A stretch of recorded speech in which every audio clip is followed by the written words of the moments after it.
네. 미국에서 혹시 이 중에서 생활하셨던 분 계신가요? 예배 드리러 가는데 2시간 고속도로로 3시간 이렇게 가서 예배 드리고 오는 거지. 그래서 1시간 만에 도착하면 되게 가깝다는 거야. 제가 미국에 가서 한번 심부름을 한 적이 있었는데 딱 한 번 갔거든요. 시애틀 가서 예배 드리는데 목사님 댁에서 먼저 식사를 하고 그 다음에 교회로 가는 거야. 그래서 목사님 댁이 교회에서 되게 가깝다는 거야. 교회가 그 사택 근처에 있으니까 금방 도착합니다 해가지고 한데 안 나오는 거야. 도로 계속 달리는데 안 나와. 한 30분 가까이 가니까 교회 도착했거든. 가깝죠 하는 거야. 한국하고 현장이 그 강대국 세계하고 거리 개념, 시간 개념이 달라요. 여러분, 우리 랩런트들 앞으로 237 살리러 가야 되기 때문에 적응해야 됩니다. 지금부터 훈련한다 생각하면 돼요. 너무 마음의 거리 많이 두지 말고 현장 예배로 꼭 회복을 하게 되시기를 바랍니다. 피치 못할 사정이 있는 랩런트들이 있습니다. 그런 경우 위해서 온라인으로도 계속 열어둡니다. 당장 미국에 있는 우리 한우리가 예배를 이렇게 해서 드리고 있거든요. 우리가 현장에서 하나님이 주시는 은혜가 있고 또 현장에 어쩔 수 없이 오지 못하는 랩런트들은 하나님께서 온라인으로도 동일한 은혜를 주실 겁니다. 그러나 오늘 우리의 마음은 하나님 앞에 서는 마음으로 올바른 중심으로 예배 회복하는 데 있어야 되겠습니다. 귀한 이 자리에 있는 사랑하는 랩런트 여러분에게 하나님이 주시는 최고의 은혜가 오늘 임하게 되기를 예수님의 이름으로 축복합니다. 오늘 우리가 받을 말씀 미리 누린 선교입니다.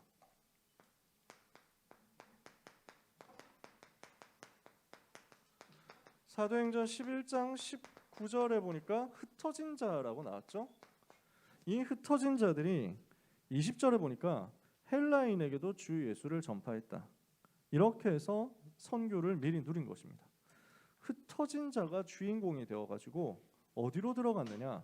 처음에 유대인에게만 복음을 전하는데 하나님께서 이 사람들의 눈을 열어주신 거예요. 헬라인에게도 주 예수를 전파했다. 헬라인 누굽니까? 그리스 사람이란 말이거든요. 그러니까 이스라엘 사람이 아닌 다른 민족, 다민족에게 복음을 증거하기 시작한 거예요. 그때 영어로 보면 이방인이죠. 이방인에게도 복음을 증거하기 시작한 거예요. 그러니까 하나님의 최고 관심이 여기서 이루어지는 것입니다. 여기에 어떻게 하나님이 역사하십니까? 이것이 하나님의 관심과 너무 맞기 때문에 주의 손이 그들과 함께 하셔서 역사하셨다. 많은 사람들이, 수다한 사람들이 믿고 주께로 돌아오더라. 이런 선교 회복하는 역사가 초대교회를 통해서 미리 누리는 응답으로 오게 된 거죠. 무엇을 미리 누렸습니까? 하나님이 계획하시고 하나님이 작정하신 선교를 미리 누리는 응답이 온 겁니다. 하나님의 최대 관심이 뭡니까? 하나님이 가장 관심 가지시는 게 뭡니까? 디모데전서 2장 4절에 보니까 하나님은 모든 사람이 구원을 받으며 진리를 아는 데 이르기를 원하신다. 모든 사람이 구원받는 것에 하나님의 관심이 있거든요. 마태복음 24장 14절에 이 천국 복음이 모든 민족에게 증거되기 위하여 온 세상에 전파되리니 그제야 끝이 오리라. 우리 주님의 관심은 이 복음이 모든 민족, 모든 현장에 증거되는 것입니다. 모든 민족의, 모든 나라의, 모든 현장에 이 복음이 증거되는 것을 보고 세계복음화라고 하죠. 다 믿는 건 아니에요. 하나님이 예비해 놓은 사람, 작정된 사람만 믿습니다. 그러나 모든 사람이 다 듣도록 해야 합니다. 그게 하나님의 관심입니다. 복음만 들어가면 살 건데 복음 하나를 못 들어가지고 망하는 사람이 현장에 꽉 찼기 때문에 이 복음을 가지고 살 기회가 있다는 사실을 전달해 줘야 되는 거죠. 이게 하나님의 관심이거든요. 하나님이 이것 때문에 이스라엘을 선택했어요. 왜 선택했냐? 이스라엘이 복음 받아가지고 이 복음을 전 세계에 전달하라는 거였어요. 이게 하나님의 계획이었단 말이죠.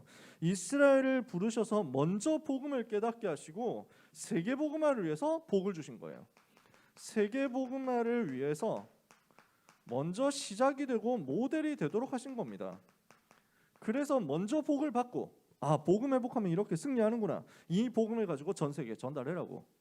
그래서 하나님이 이스라엘을 부르셔서 이 복음을 먼저 깨닫게 하시고 복을 먼저 주셨는데요. 문제는 이스라엘이 착각한 거야. 어떻게 착각했습니까? 우리가 되게 훌륭한가 보다. 우리가 잘나가지고 하나님이 우리를 축복하시는가 보다. 우리만 하나님의 택한 선택받은 민족이구나. 다른 애들은 전부 다 이방인이구나. 이렇게 생각을 하게 됩니다. 선민 사상이라는 말은 선택받은 민족이라는 사상이죠. 우리만 하나님의 선택을 받았다. 이렇게 생각하는 겁니다. 하나님하고 맞습니까? 안 맞습니까? 모든 민족을 살려야 되는데 자기만 좋다, 자기만 옳다, 자기만 바르다 이렇게 되는 거예요. 우리 랩런트들은 조금 어려운 얘기지만 지금부터 잘 생각해야 됩니다. 여러분, 민족주의, 내셔널리즘 여기에 여러분 빠지면 안 돼요. 여러분은 대부분 제 한국 사람 아닙니까? 한국이라는 나라에서 태어나서 한국이라는 나라에서 시민으로서 여러 가지 권리가 있고 의무가 있죠. 한국이라는 나라를 사랑하고 한국이라는 나라를 존중하고 한국이라는 나라에 충성하는 게 맞습니다. 한국 시민이니까. 그러나 우리는 한국이 세계 제일 뭐 이렇게 해가지고 국뽕에 빠져가지고 다른 나라 다 무시하고 다른 민족 다 무시하고 이렇게 해가지고 살 수는 없습니다. 왜냐? 세계 복음만 해야 되니까. 우리는 다민족 복음만 해야 되거든요. 237개 나라 다 살려야 돼요. 모든 민족을 다 살려야 돼요. 복음 한 번도 못 들어본 5,000개 미전도 종족 살려야 돼요. 이것 때문에 하나님이 우리를 불렀거든. 여러분, 그래서 절대로 민족주의가 되면 안 됩니다. 민족을 사랑하지만 민족이 다다 이렇게 해버리면 큰일 나요. 그래서 우리는 어떻게 생각해야 되냐면 한국을 사랑해야 돼. 그만큼 일본 사랑해야 돼. 그만큼 중국 사랑해야 돼요. 그만큼 저 미국 사랑해야 돼요. 그만큼 저 아프리카 나라들 사랑해야 돼요. 맞습니까? 아닙니까? 저는 여러분들이 그런 사람들이 됐으면 좋겠어요. 지금 뭐 인터넷 게시글 댓글 이렇게 보면 전부 다 민족주의 다 싸우는 거야. 한국만 그렇습니까? 한국 사람들 되게 막 그 옆에 나라 다 싫어하잖아. 다 무시한다니까. 안 까는 나라, 최근에 안 까는 나라 해봐야 천조국밖에 없는 것 같아. 실제로는 그래서 모든 나라 다 까. 그래가지고 뭐 곳곳에서 인터넷에서 싸우고 있지. 일본 멸망 뭐 이렇게 해가지고 막 일본 공격하는 글들 뭐 이래가지고 막 중국 멸망 뭐 이래가지고 하고 막 계속 그래. 그러면 중국에서는 어떠냐? 똑같아. 뭐 이래가지고 까오리 빵찌라고 그러거든. 한국 사람들을. 그래가지고 고려에서 몽둥이 들고 돌아다니는 야만인 뭐 이런 식으로 생각을 하는 거야. 빵찌라는 말이 몽둥이 든다, 봉자 이런 말이거든. 몽둥이 봉 이래가지고 아직도 몽둥이 들고 돌아다니는 미개한 놈들 이래가지고 한다니까. 그렇게 놀려. 사람들이 다 그렇게 무시하는 거야. 그러니까 이게 하나님의 계획이겠어요? 사단의 장난이겠어요? 여러분, 눈 열어야 됩니다. 우리는 세계 살리러 가야 돼요. 전 세계를 마음에 담아야 됩니다. 이스라엘이 이거 해결을 못한 거예요. 이 부분 이해를 못하고 우리만 맞다, 우리만 옳다, 다른 나라는 싹 다, 이방인들은 전부 다 틀렸다, 하나님이 버렸다, 우리만 잘 되면 돼. 맞습니까? 멸망당할 수밖에 없잖아요. 그러니까 하나님이 이 팀들을 버린 거예요. 아무리 해도 못 깨달으니까 하나님은 여기에서 흩어진 자, 남은 자, 소수의 사람들을 불러냈습니다. 누굽니까? 이단이라고 핍박받던 초대교회 불러내가지고 이 복음을 깨닫고 이방 살리는 선교를 시작하게 한 것입니다. 절대로 이스라엘이 못 깨닫던 선교 회복하는 응답을 이 초대교회가 받은 거예요. 이러니까 하나님은 초대교회 모든 축복을 다 몰아가신 거지. 지금 시대, 아까 전에 얘기했지만 237개 나라 5,000개 미전도 종족이 있습니다. 누가 여기에 대해서 눈을 돌릴 것이냐, 누가 여기에 대해서 관심을 가질 것이냐, 하나님은 이걸 찾고 있다고요. 여러분, 나의 삶과 나의 인생 여정과 나의 기능과 나의 미래가 237, 5천 종족과 무슨 상관이 있느냐, 반드시 찾아내세요. 이것을 가지고 하나님과 여러분의 삶이 맞아지는 응답을 누리세요. 하나님의 관심이 여기 있기 때문에 여러분의 인생 여정도, 여러분의 인생 좌표도, 여러분의 인생 관심도 여기에 맞아지면 여러분은 초대교회처럼 응답받을 겁니다. 복음 놓치고 선교 놓쳐서 실패한 이스라엘 따라갈 겁니까? 아니면은 선교 미리 회복해가지고 선교를 미리 누려가지고 세계를 살린 축복받은 초대교회를 따라갈 겁니까? 우리가 선택할 길이 있단 말이지. 오늘 영적인 눈이 열려지는 여러분 되기를 예수님의 이름으로 축복합니다. 하나님이 이 세계 복음화를 두고 성취를 시작하신 거예요. 하나님은 처음부터 세계 복음화를 말씀하셨거든요. 하나님의 뜻, 하나님의 계획은 처음부터 선교였어요. 그래서 창세기 1장 28절에 보니까 모든 나라, 모든 현장 살리도록 흩어지도록 만든 거죠. 어떻게 했습니까? 하나님이 자기 형상 곧 하나님의 형상대로 사람을 창조하시되 남자 여자를 창조하시고 하나님이 그들에게 복을 주시며 하나님이 그들에게 이르시되 생육하고 번성하라, 땅을 충만하라, 땅을 정복하라, 공중에서 바다 고기와 땅에 움직이는 모든 것을 다스려라. 생육, 정복, 충만, 번성, 다스림, 이렇게 해가지고 하나님이 하나님의 자녀에게 처음부터 주신 게 세계를 살리라는 거였어요. 전 세계로 가서 살려내라. 이게 하나님의 의도고 관심이었단 말이죠. 구약 성경에서부터 세계 선교에 대한 명령이 꽉 찼습니다. 다 볼 수는 없고 이사야 60장 1절에서 3절에 일어나라 빛을 발하라 이는 내 빛이 이르렀고 여호와의 영광이 내 위에 임하였습니다. 어둠이 땅을 덮을 거나 캄캄이 만민을 가리고 있는 이때 여호와께서 내 위에 임하시고 여호와의 영광이 내 위에 나타나리니 열방은 너의 빛으로 열왕은 비치는 너의 광명으로 나오게 될 것이다. 열방이라는 말은 여러 나라들이란 말이죠. 열왕이라는 말은 여러 왕들이란 말이죠. 나라들이 렘넌트 여러분을 향해서 왕들이 렘넌트 여러분에게 와서 복음 듣게 해달라고 이렇게 하게 될 것이다. 구약 성경에서부터 이미 선교를 말씀하신 거예요. 이사야 62장 10절에도 만민을 위하여 깃발을 들어라 그랬죠. 주님이 또 명령하셨어요. 주님이 부활하신 이후에 명령하신 내용들이 뭡니까? 마태복음 28장에 모든 민족에게 가서 제자 삼아라. 마가복음 16장에는 만민에게 가라. 사도행전 1장 8절에는 땅 끝까지 가라. 이게 주님의 명령이고 주님의 관심이었단 말이지. 이것을 성취하기 위해서 이 주님의 구약과 신약에 계속된 주님의 소원과 명령이 세계 선교인데 이것을 성취하기 위해서 하나님은 이 일을 감당할 제자를 준비하시고 이 일을 감당할 교회를 준비하신 것입니다. 그래서 어떻게 교회를 준비했고 어떻게 제자를 준비했습니까? 바울이라는 사람을 불러낸 거예요. 세계복음화를 위해서. 사도행전 9장 1절에서 15절에 보니까 교회를 핍박하고 예수 믿는 사람을 잡아 가두려고 하던 이 사울에게 주님이 나타났어요. 부활하신 주님이 나타나서 사울아 사울아 네가 왜 나를 핍박하느냐. 주여 누구십니까? 그러니까 나는 네가 핍박하는 예수라. 여기에서 사울이라는 사람의 인생 운명이 뒤바뀌어 버리잖아요. 운명을 바꾸는 복음 듣죠. 이때 그래서 아나니아라는 사람이 다메섹이라는 동네에 있었잖아요. 아나니아에게 주님이 나타나셔서 말씀하십니다. 너는 일어나서 직가라고 하는 거리로 가서 유다의 집에서 다섯 사람 사울이라고 하는 사람을 만나라. 그가 지금 기도하고 있다. 아니 그 사람은 예수 믿는 사람 핍박하려고 온 사람 아닙니까? 우리 잡아 가두려고 온 사람이라고 하던데요. 여기서도 대제사장한테 권세를 받아가지고 우리를 잡으러 왔다고 하던데요. 그런데 가면 됩니까? 예수님 말씀하시죠. 가라. 이 사람은 내 이름을 이방인과 임금들과 이스라엘 자손들에게 전하기 위하여 택한 나의 그릇이라. 주님이 세계 선교의 주역을 준비를 다 해놓으신 것입니다. 이방인과 임금들과 이스라엘 자손들에게 내 이름을 증거하기 위하여 택한 나의 그릇이다. 하나님이 여러분에게 이 그릇을 준비시키고 계시는 것을 지금 이 시간 믿으시기 바랍니다. 여기 앉아있는 렘넌트 여러분, 온라인에서 예배드리는 렘넌트 여러분, 하나님은 여러분을 세계를 살리도록 하기 위해서 택한 하나님의 그릇으로 준비해 놓으셨다. 이것을 마음에 담으세요. 그리고 이것을 믿고 여러분 속으로 아멘 하시면 돼요. 하나님, 제가 바로 그 사람 될 거예요. 제가 그 사람으로서 237을 살리러 갈 테니까 하나님 저에게 바울에게 주셨던 응답과 은혜를 주세요. 이걸 놓고 여러분 기도하면 돼요. 하나님은 정확한 타임에 여러분이 응답하실 거니까. 사도행전 11장에 보니까 이제 하나님이 교회를 준비하는 거죠. 이방을 살릴 수 있도록 사도행전 11장 19절에 흩어진 자를 준비하셨어요. 그랬더니 이 흩어진 자들이 일어나가지고 현장에서 복음 전하다가 이방인에게도 복음을 전하는데 최초로 이방 사람들을 살리는 전도운동 시작한 거지. 스스로 시작했단 말이야. 억지로 한 게 아니라 스스로 찾아가지고 그 현장으로 들어간 거야. 이게 하나님하고 너무 방향이 맞거든. 제자들이 일어났는데 어떤 제자들이냐?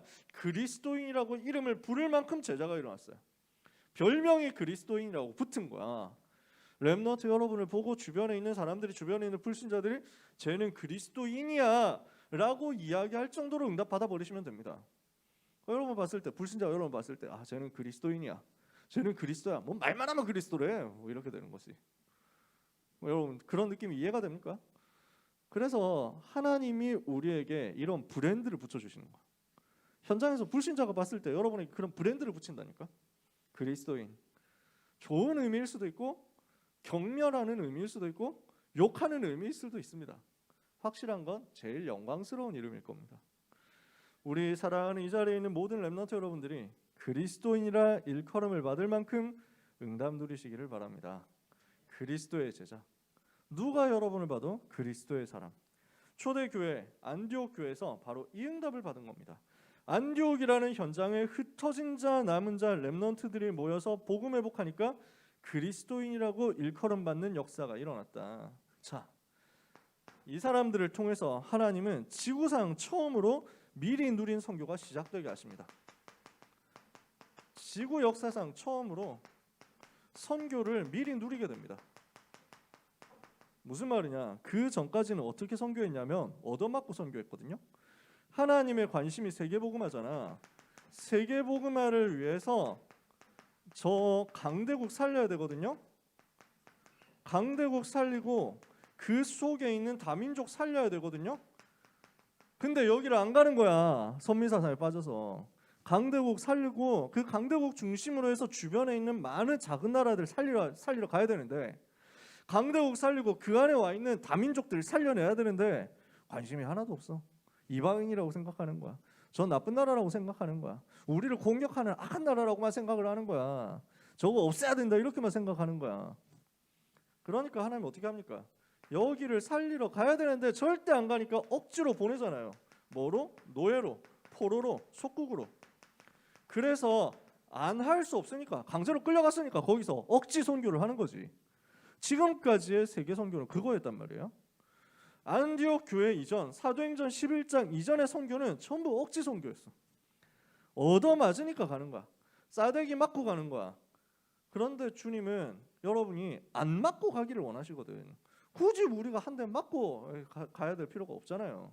하나님이 주시는 은혜 받고 하나님이 주시는 응답 받고 축복 받고 현장으로 가야 될 거 아니야. 이 사실을 처음으로 깨달은 사람이 나온 겁니다. 이게 지금 사도행전 11장 19절에서 21절 안디옥에 있는 흩어진 사람들이었단 말이에요. 앞에서도 봤지만 그 전에는 유대인에게만 복음을 전했거든. 근데 이 사람들이 스스로 이방인에게도 증거하기 시작한 거야. 누가 공격하지 않았고 누가 어렵게 하지 않았는데 이 사람들이 스스로 일어나서 선교를 회복했다. 어떤 사람이었습니까? 흩어진 자. 뭐 때문에 흩어진 자였어요? 복음 전하다가 핍박 왔어. 그 핍박 속에서도 나는 복음 붙잡아야 되겠다. 내가 살고 있었던 고향에 살려고 하면, 고향에 계속 살아가려고 하면 믿음을 버려야 되는데, 그럴 바에는 나는 흩어진 자가 되어가지고 세계로 가겠다 했던 그런 사람들이야. 19절에 뭐라고 되어 있습니까? 스데반의 일로 일어난 환난으로 말미암아 흩어진 자들. 오직 복음 때문에 복음을 지키기 위해서 핍박 속에서도 흔들리지 않고 복음만 전하겠다 하는 사람들이 이쪽에 흩어진 거야. 그 사람들이 와서, 오직 복음의 비밀을 가진 사람들이 안디옥에 와서 여기에서 언약을 붙잡기 시작하는 거지. 그러니까 이 이름 없는 사람들을 통해서 하나님이 가장 기뻐하시는 일이 벌어진 거예요. 스데반의 일로 일어난 환난, 그 핍박 속에서도 오직 복음 지키는 이 사람들이 현장 와서 하나님이 가장 원하시는데 눈을 떴다. 이방인 살리는데 눈을 떴단 말이죠. 이러니까 하나님이 어떻게 역사하십니까? 사도행전 11장 28절에서 30절까지 많은 기근과 위기 속에서도 하나님은 오히려 증거를 주시고 축복을 주십니다.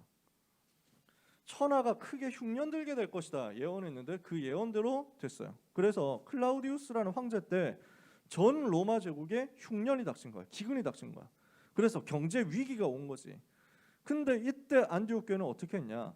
헌금할 수 있는 경제가 있었던 거예요. 전 세계가 어려워도 이방인을 살리고 다민족을 살리고 선교를 회복하는 사람들에게는 하나님이 예비하는 빛의 경제가 따로 있거든. 이 경제가 하나님이 이 사람들에게 허락하셔가지고 임한 거야. 여러분 돈 걱정할 필요가 없습니다. 여러분 가난한 거 걱정할 필요가 없습니다. 뭐 먹고 살지 걱정하지 마세요. 정말 여러분이 언약과 방향이 맞고 하나님과 방향이 맞으면요, 하나님은 빛의 경제를 여러분에게 부어주시는 것입니다. 선교를 위한 준비가 경제에 대해서도 딱 맞아지는 거예요. 우리는 경제 응답 받아야 됩니다. 왜냐? 237 살려야 되기 때문에. 한국 경제가 저 정치하는 사람들이 아무리 말아먹고 또 경제인들, 전문인들이 아무리 잘 못한다고 하더라도 여러분이 정말로 복음 회복하고 선교 회복하는 그 사명을 가지고 있는 이상에는 하나님이 축복하시게 되어 있습니다. 이해가 되세요 이 말이?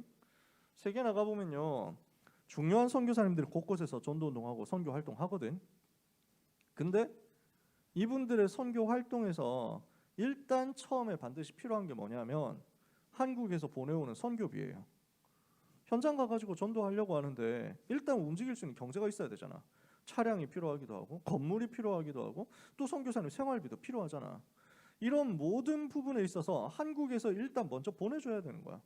나중에 거기서 제자 나오고 중직자 나오고 스스로 일어나게 되면 좋지. 그렇게 되는 시간표가 온단 말이에요. 그때까지는 계속 선교비를 파송해야 돼. 실제로 우리가 전 세계 나가가지고 복음 전하지만요, 우리 다락방 선교사님, 다락방 목사님들이 지금 코로나 터지기 전까지는 매주 한 열 몇 군데씩으로 열 몇 군데, 30몇 군데 계속 이제 매주 세계로 나갔어요. 세계 나가가지고 사역을 하는 거야. 누가 알아주든 알아주지 않든 조용조용히 나가가지고 세계 선교하고 활동했었다. 저 같은 경우도 필리핀 가가지고 1년에 한 번씩 강의하고 또 막 다른 신부는 다른 나라 가서 하기도 하고 했는데, 저보다 훨씬 더 많이 중요한 사역하시는 목사님들 많았어요. 그러면 이분들이 선교지 가가지고 강의하는데 그 선교지에서 사례를 따로 주느냐? 안 줘. 다 자비량으로 가는 거야. 비행기표 끊어줍니까? 없어. 우리가 알아서 가는 거야. 저도 마찬가지였어요. 필리핀 갈 때도 그렇고 어디 갈 때도 그렇고 우리는 다 자비량이야. 원칙이 그래. 그래서 한국의 교회에서 성도님들이 헌금하고 헌신하는 그 빛의 경제가 있어야 세계 선교 현장이 돌아가는 거야. 저희가 신혼여행 갈 때 터키 항공을 탔는데 이제 바울의 전도 여정을 따라가기로 했거든요. 신혼여행을. 그래서 터키로 일단 가야 되는 거야. 원래 아시아나 항공을 끌었는데 터키 항공이랑 공동 운항이래. 근데 이 터키 항공, 여러분 제가 말씀드릴 수 있지만 가능하면 피해라. 안 탈 수 있으면 안 타야 된다. 이것들이 7시간을 연착을 하는 거야. 얘기도 안 해주고. 이래서 우리 그 신혼여행 가야 되는데 7시간을 인천공항 그 벤치에서 막 이래가지고, 그것도 밤에 밤 11시 비행기였는데 11시에 출발을 안 하니까 우리는 10시부터 기다렸지. 9시부터 기다렸지. 그래가지고 배도 너무 고프고 춥기도 너무 춥고 다음날 6시에 출발했다니까. 새벽 6시에. 그때까지 막 이랬는데, 그러는 동안에 누구를 만났냐면 김형길 목사님, 장인어른 목사님 만난 거야. 아니 같은 비행기였어. 터키 항공. 그래가지고 사실 아는 사이는 아니거든. 나는 우리 목사님을 알지만 근데 목사님 나를 모르지. 나는 듣보니까. 이래가지고 그래서 근데 또 이럴 때는 반갑잖아. 그래서 저는 원래 이제 모른 척 하게 되는 상황이면 모르고 지나가야 된다 이런 사상이 있는데, 왜냐면 저는 좀 민망하고 부끄러우니까 인간관계 자체가 좀 그렇거든요. 그래서 나를 못 봤다 이러면은 조용히 나도 지나가야 되겠다 이런 스타일인데, 이럴 때는 또 이제 막 다급하잖아요. 뭔가 좀 막 이렇게 간절한 상황이잖아요. 이래가지고 목사님께 찾아가서 인사를 드렸다니까. 목사님 안녕하세요 하니까 누구신지 해가지고 막 어디 임마누엘 서울교회 목사라고 막 이러면서 막 이렇게 인사를 드렸지.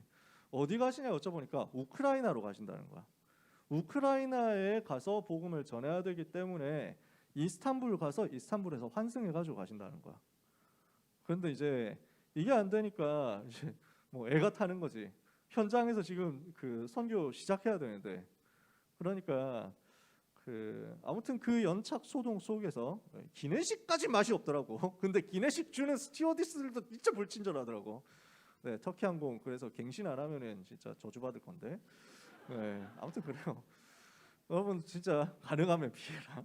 자, 아무튼 그래가지고 도착해서 터키에서 내려가지고 김영길 목사님께 저희가 연락을 했어요. 그래서 일부러 목사님이 이런 부분 아마 터키에서 와이파이 쓰는 거를 대여를 안 했으니까 우리는 터키에서 있어야 되니까 와이파이 그걸 했거든. 그래가지고 연락을 드려서 지금 이제 현지에서는 도대체 목사님이 안 오신다 어떻게 된 거냐 뭐 이런 상황이잖아. 그래가지고 우리가 연락을 했어. 그래서 지금 이제 터키 항공 놈들이 잘못을 해가지고 7시간 연착이 돼서 그러니까 잘 말씀드려 달라고 이래서 김영길 목사님 통해가지고 그쪽으로 연락됐는지 어땠는지 하여튼 모르겠어요. 지금도 전 세계로 그렇게 복음이 증거돼야 된다니까. 이것 때문에 한국에서 선교사님 파송해가지고 목사님들 파송해가지고 계속 선교 돌아야 되는 거야. 순회를 해야 되는 거야. 현지 제자들을 살려야 되는 거야. 어찌됐건 간에 지금 전도자 류 목사님 통해서 나오는 메시지가 선교 현장에 계속 전달돼서 들어가야 되거든. 지금은 우리가 코로나 때문에 온라인으로 어쩔 수 없이 하고 있지만, 근데 솔직한 말로 온라인은 그런 어쩔 수 없는 상황에서 하는 거죠. 확실한 제자들이라면 온라인 상황 속에서도 얼마든지 알아듣죠. 근데 해외 선교 현장에 가가지고 다민족 제자들이 진짜 눈 마주치면서 대화하면서 사실은 복음 들어야 되거든. 이렇게 해가지고 점검되고 치유받고 각인뿌리 체질 점검하고 이거 돼야 되거든. 그러니까 계속 나가야 되는 거야. 그 나가는 사역을 두고 하나님은 따로 예비하는 경제를 하나님의 자녀들에게 허락하셔야만 되는 거지. 그러면 무슨 말입니까? 이게 무슨 얘기냐면 선교를 위한 이유 있는 경제가 따로 있다는 것이고, 여러분이 선교에 대해서 눈을 뜨면 하나님은 여러분에게 그 선교를 몰아가게 돼 있다는 거야. 이것을 렘넌트 때부터 결단하고 작정하는 겁니다. 드디어 이 사람들이 어떻게 합니까? 사도행전 13장 1절에서 3절에 제자를 준비합니다. 제자를 준비해놓고 어떻게 하느냐? 집중해서 기도하는 거예요. 뭐 하기 위해서? 세계복음화 하기 위해서. 안디옥 교회 선지자들과 교사들이 있으니 곧 바나바와 니게르라는 시몬과 구레네 사람 루기와 분봉왕 헤롯의 젖동생 마라인과 및 사울이라. 이 5명의 중요한 일꾼들을 세워놓고 주를 섬겨 금식할 때 성령이 이르시되 내가 불러 시키는 일을 위하여 바나바와 사울을 따로 세우라 하시니 이에 2사람에게 안수하고 기도하여 그들을 파송해서 선교사로 보내게 되었다. 무슨 말입니까? 지구상 최초로 선교사를 파송해서 주의 일을 하는 시작이 된 겁니다. 이게 안디옥 교회였어요. 하나님이 여기에 강력하게 역사하신 거예요. 교회에서 제일 중요한 일꾼이라고 할 수 있는 바나바와 바울을 따로 세워가지고 세계 선교를 위해서 보낸다. 하나님은 세계를 살릴 문을 여십니다. 우리는 선교사 파송을 위해서 계속해서 기도해야 됩니다. 들어와 있는 선교 현장도 있습니다. 우리에게 와 있는 다민족들이 있어요. 그렇죠? 결혼 이주자도 있고요. 그 다음에 외국인 노동자들도 있고요. 여러 가지 이유로 인해서 한국에 들어와 있는 사람들도 있습니다. 여기에서 일어나는 TCK들도 있습니다. 세계복음화를 위해서, 세계 선교를 위해서 하나님이 예배해 두신 엄청난 중요한 현장입니다. 안디옥 자체가 그런 도시였거든요. 안디옥이라는 도시가 그때 당시 로마 제국의 3번째 큰 대도시였어요. 아주 큰 도시. 첫 번째가 로마, 두 번째가 알렉산드리아, 세 번째가 안디옥이었거든요. 이 안디옥의 인구가 당시 50만 명 살았어. 2000년 전에 50만 명 살았어. 그러니까 대단한 큰 도시였어. 이 안디옥이라는 도시는 로마 제국 동방에 있는 제일 큰 도시면서 군사기지면서 국제 무역 도시야. 그래서 안디옥은 로마 제국 국경이면서 동시에 그 파르티아 왕국이라는, 성경에는 바데라고 나와 있어요. 이 바데라는 나라하고 국경을 마주하는 곳이다 보니까 여러 나라 사람들, 여러 민족의 사람들, 여러 인종의 사람들이 혼합되어서 있었어. 그러니 사도행전 13장 1절에 3절에 있는 이 선지자들과 교사들, 이 5명들도 다민족이야. 보면 바나바, 이 사람은 레위 지파죠. 그 다음에 구레네 사람 루기오, 구레네, 키레나이카, 아프리카 사람이에요. 분봉왕 헤롯의 젖동생 마라인, 이거는 유대 귀족이에요. 그리고 니게르라 하는 시몬, 니게르니까 요즘은 그 말을 절대로 흑인들 앞에서 가서 하면 안 되죠. 니게르라는 말은 니거 검다는 말이거든. 절대로 하면 안 돼. 그래서 총 맞을 수도 있기 때문에. 그런데 이 사람이 그런 별명을 가지고 있었다고. 실제 얼굴이 검었는지 아니면 진짜 흑인이었는지는 모릅니다만 이 현장은 다민족 현장이었다는 거야. 그리고 바울이야. 개종한 엘리트 출신이지. 완전 다른 성분인데 다민족들로 구성되어 있는 이 팀이 세계 선교를 위해서 일어난 거지. 하나님이 여기에 가장 크게 역사하셨다고요. 이래서 한 번도 복음이 증거된 적이 없는 현장에 복음이 증거되니까 어떤 역사가 일어납니까? 아무도 막을 수 없는, 하나님만이 치유하실 수 있는 치유의 역사가 일어난 겁니다. 복음이 없으면요, 재앙 올 수밖에 없어요.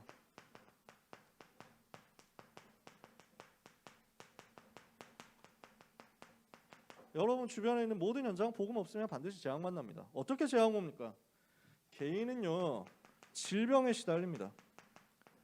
영적으로, 마음, 정신, 생각으로, 육신으로, 삶으로 다 병듭니다. 전부 질병에 시달리고 있는 게 현장입니다. 가문은 어떻습니까? 가정 가문은 저주가 계속 반복되는 거야. 이해할 수 없이 계속 실패하는 거야. 자꾸만 어려움이 오는 거지. 나라는 어떻습니까? 사회와 국가는 어떻습니까? 전쟁을 비롯한 많은 재앙들이 들이닥칩니다. 한순간에 무너지는 거예요. 복음 없는 현장은 반드시 재앙지대 될 수밖에 없다. 한 번도 복음을 듣지 못했기 때문에 완전 재앙지대가 되어버린 이런 선교 현장에 바울 팀을 통해서 가는 곳마다 복음의 빛이 비춰진 것입니다. 바울 팀이 들어가가지고 여기서 선교를 회복하는데 사도행전 13장부터 20장까지 세 차례의 전도 여행을 통해서, 세 차례 선교 여정을 통해서 3가지 일어나는 거예요. 예수가 그리스도라는 복음이 증거됩니다. 이 복음 받는 제자가 나옵니다. 이 제자 중심으로 지속할 말씀 운동 시스템이 세워져서 교회가 세워지고 이 교회 중심으로 전도 운동이 계속 현장으로 파고 들어가 일어나는 거예요. 이런 선교가 회복되니까 그 결과가 뭘로 나옵니까? 하나님만이 하실 수 있는 운명이 바뀌는 진정한 치유가 일어난 것입니다. 우리 렘넌트 여러분 가는 곳에 이런 치유가 일어나게 되기를 예수님의 이름으로 축복합니다. 사도행전 13장에 어떤 치유가 일어납니까? 무속 현장에 빠져있는 사람들이 살아나고 무속의 흐름이 무너지는 치유가 일어났어요. 사도행전 16장에 보니까 귀신 들려가지고 점치던 여종이 치유되는 점술 문화가 무너지는 치유가 일어났어요.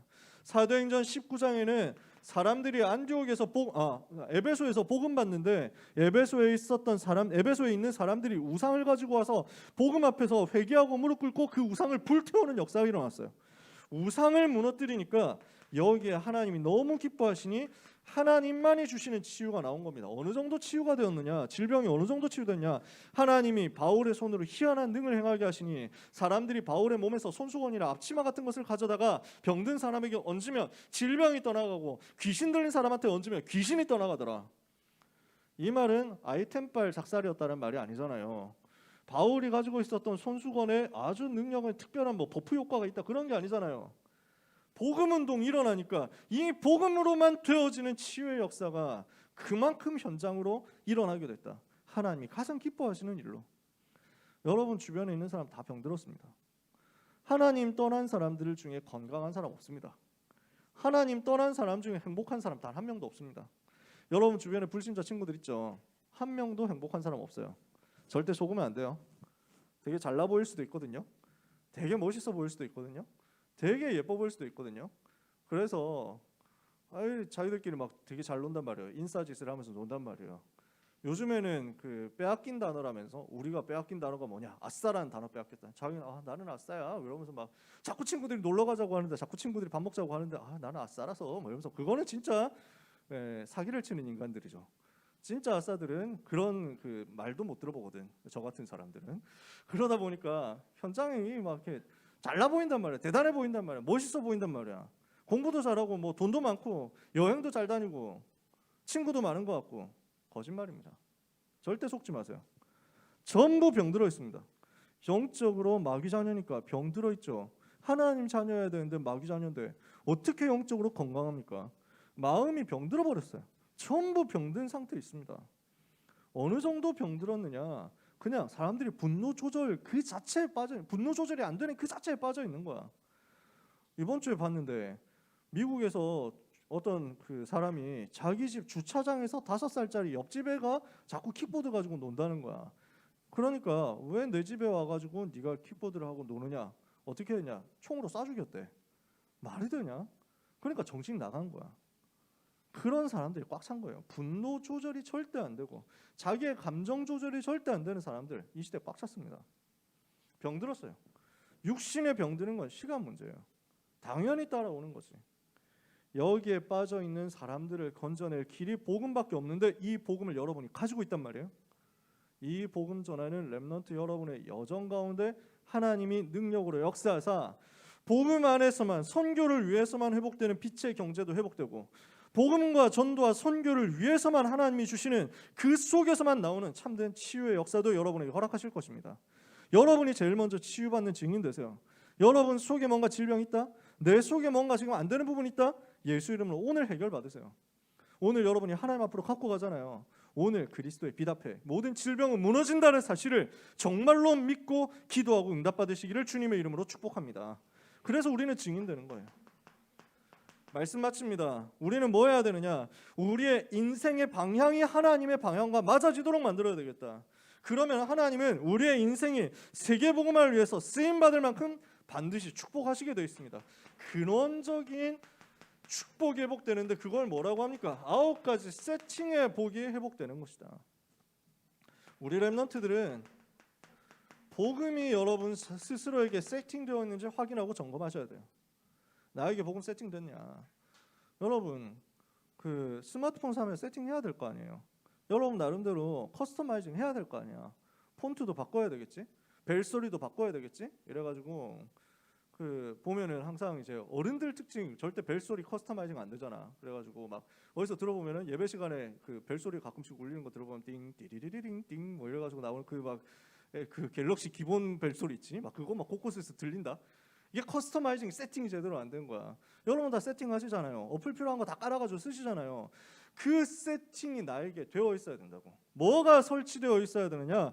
여러분 속에 복음이 설치되도록 만들어야 됩니다. 복음이 깊이 설치되어 가지고 어느 정도 설치돼서 돌아가야 되느냐? 여러분에게 최적화되어서 계속 돌아가고 있어야 되는 거예요. 휴대폰 사면 여러분 최적화하시죠. 여러분 나름대로 맞게. 아이콘 순서도 다 조정하실 거 아니에요. 어플도 순서대로 다 배열을 할 거 아니에요. 저 같은 경우는 화면 복잡한 거 싫어하니까 다 폴더에 넣어놨어. 필요한 거 폴더에 다 넣어놨어. 그냥 한 화면에 다 보도록 만들어 놓은 거야. 그냥 찍히면 바로 들어가도록 만드는 거지. 여러분도 다 그렇지 않습니까? 복음을 세팅하라는 말은 여러분 속에 복음이 설치되고 그 복음을 여러분들이 마음껏 활용하고 누리고 적용할 수 있도록 최적화가 되어 있어야 된다는 것입니다. 복음이 나의 것이 되도록. 이때 하나님은 여러분에게 무엇을 허락하시느냐? 하나님이 우리에게 이미 주신 생명의 비밀이 회복되도록 역사하시는 거예요. 뭡니까? 하나님이 우리에게 주신 생명의 비밀과 관련된 세팅이 뭡니까? 우리 속에 있는 하나님의 형상 살아나는 거야. 그 하나님의 형상은 복음이 세팅될 때 동작하거든. 아시겠어요? 내 속에 있는 하나님의 형상은 복음이 들어갈 때 비로소 자극이 돼서 살아나는 거야. 하나님은 복음을 회복하는 하나님의 자녀에게 무엇을 불어넣어 주시느냐? 생기를 불어넣어 주신다고. 생명력을 불어넣어 주신다고. 그러니까 내 속에서 불신자가 흉내낼 수 없는 활력이 나와. 불신자가 흉내낼 수 없는 생명력이 나와. 무능과 무기력에 빠져있는 불신자가 봤을 땐 이해가 안 되는 생명력이 나오는 거야. 왜요? 복음이 세팅되어 있으니까. 인간이라는 존재는 복음 세팅이 돼서 복음 설치되어야 비로소 돌아간다니까. 아시겠어요? 컴퓨터 아무리 좋은 거 사가지고 있어도 윈도우 같은 거 세팅 안 돼 있으면, 기본 운영체제 세팅 안 돼 있으면 켜지지도 않잖아. 쓸 수도 없어. 쓸모가 없다니까. 그렇지 않습니까? 뭘 하려고 하면은 운영체제가 돌아가야 돼. 복음이 우리의 운영체제야. 인간에게 있는 운영체제는 반드시 복음이 있어야만 되는 거야. 복음이 들어가니까 비로소 하나님이 집어넣어 주신 인간에게 있는 생명의 비밀, 이게 원천적으로 계속 돌아가는 거지. 여러분 주변에 있는 사람들 싹 다 무기력할 거예요. 대부분 많은 사람들이 무능할 겁니다. 이거 뒤집으세요. 제가 이 응답을 군대 가서 확인이 되더라고요. 그러니까 제가 뭐 특별히 그 불신자 친구들하고 마음이 어울릴 일이 없었다니까. 뭐 나는 술도 안 먹지, 뭐 놀러 가지도 않지, 다른 거 안 하지, 뭐 주일날 되면 교회 가지 이러니까, 항상 그 현장에 있고 이러니까 불신자 친구 만날 일이 없어. 그래서 불신자 틈 속에 거의 없다가 군대 가니까 불신자 속으로 들어가게 된 거야. 완전 불신자잖아. 거의 대부분 불신자였다니까. 이러니까 내가 이런 데서 살아남을 수 있겠나. 사실 처음에 그렇더라고. 저는 나이 많아서 군대 갔거든요. 한 5년 정도 늦게 군대 갔어요. 그러니까 애들이, 동기들이 나보다 한 5살에서 6살 어려. 자대 가니까 고참들이 나보다 5살 어려. 그 고참들이 나보다 훨씬 동생들인데 나를 보고 쌍욕을 하면서 막 괴롭히고 이랬지. 그 상황 속에 있었거든. 근데 하나님이 내 속에 복음 넣어주신 게 이때 확인이 되더라고요. 불신자 틈 속에 있으니까 막 살아나는 거야. 우리끼리 있을 때는 당연한 건 줄 알고 누리고 응답받고 그러면서 막 잘 몰랐는데, 불신자 틈 속에 있으니까 내게 있는 이 생명의 능력이, 내게 있는 이 생기가 얼마나 대단한 것이냐 확인이 너무 쉽게 되는 거야. 그러니까 아무 힘 없는 애들 내가 좀 도와줬거든.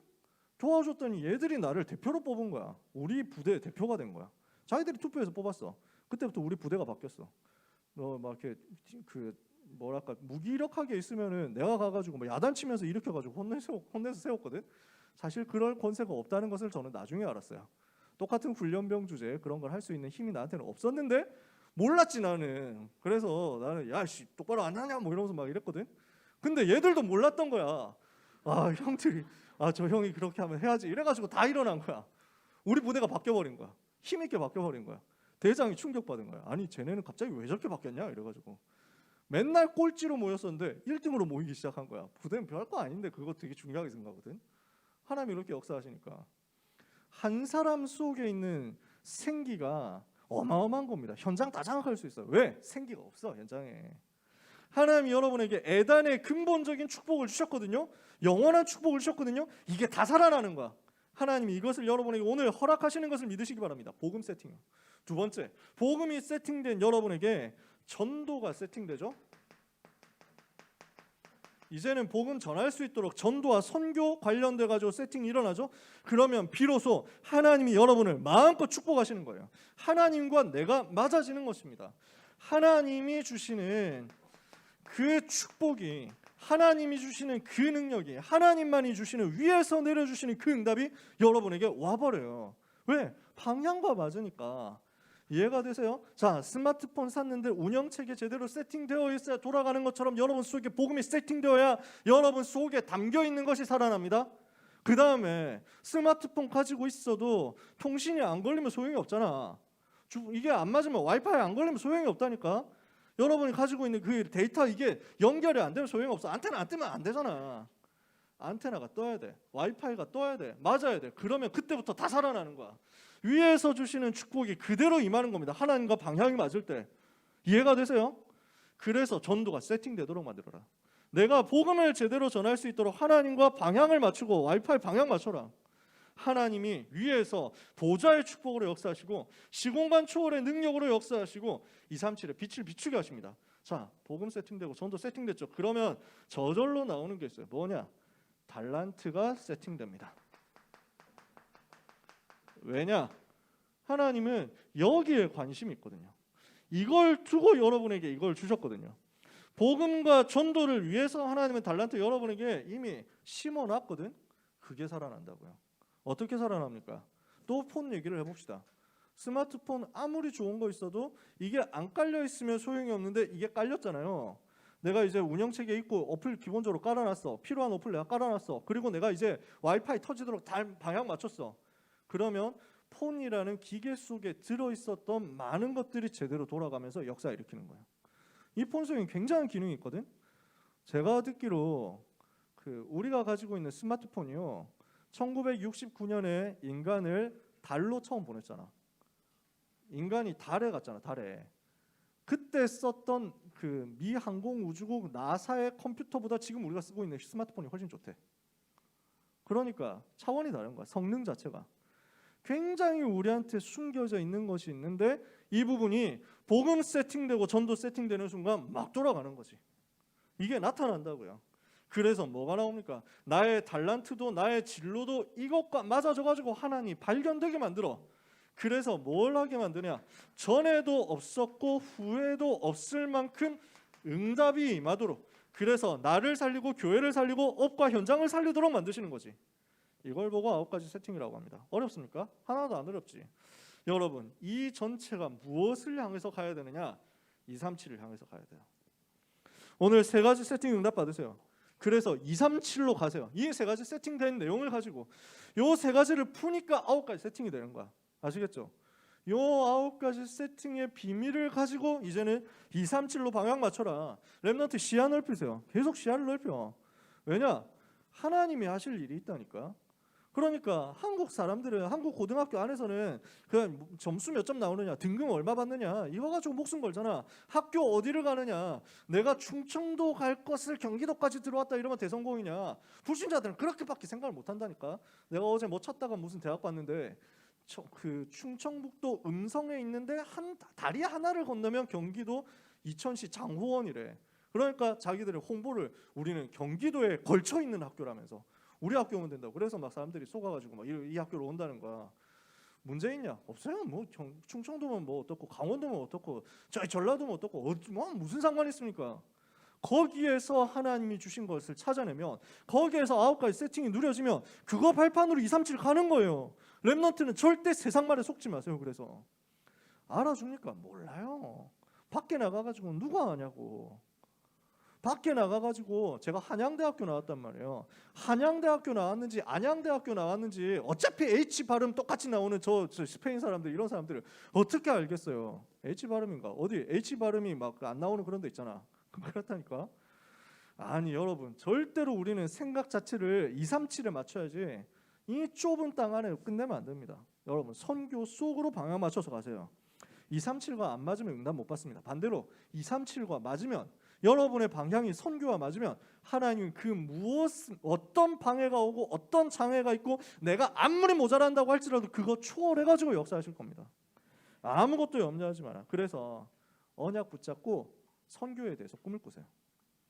나를 통해서 237과 5천 종족이 어떻게 복음받을 것인지에 대해서 행복하게 꿈을 꿔보세요. 나 때문에 한 번도 복음을 듣지 못한 나라와 종족이 살아나도록 기도하면서 꿈을 꿔보세요.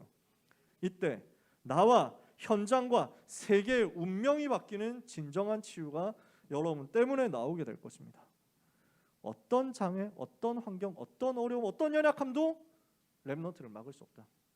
237을 꿈꾸는 한. 그래서 이것이 여러분의 것이 되기를 예수 그리스도 이름으로 축복합니다. 기도하겠습니다. 하나님 감사합니다. 237개 나라 5,000개 미전도 종족 살리는 하나님의 최고의 관심이 우리 렘넌트들의 인생 여정 속에서 성취되게 하여 주옵소서. 억지 선교하는 것이 아니라 의미를 알고 미리 선교를 누리는 제자들이 되게 하여 주옵소서.